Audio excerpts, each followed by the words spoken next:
这个一直在漏水的淋浴，那就是这个里面坏了。其他的视频也有，但今天要分享的不是怎么换这个，是用什么工具换它。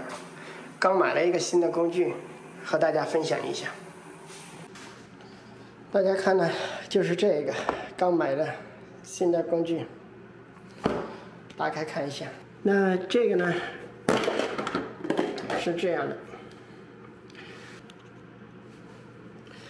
大家看这个多少钱？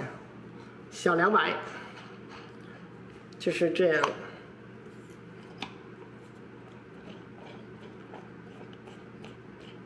接下来让我们试一下第一次。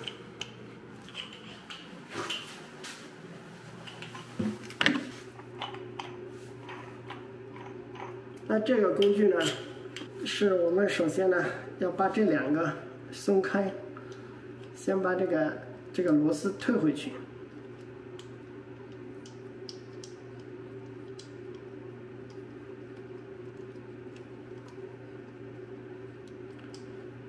退回去之后呢，前面这个螺丝呢，直接拧在这个上面。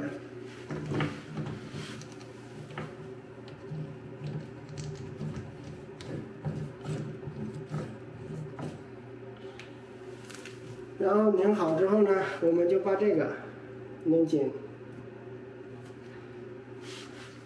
等于说呢，要把这两个都拧紧。让那个尖尖的呢拧在这个里边。OK， 那我们就是这样把这个，对，我们就是这样直接拧，它会把这个带出来。哎呀！好像只断了一半吧，是真的出来了。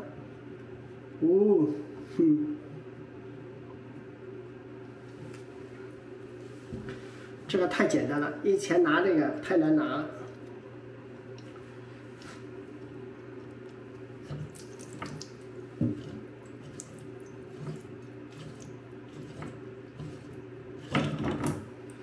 大家看，就是这样，就出来了。所以说比较简单，这个工具非常好用。如果你专门做这个的，是有必要买一个。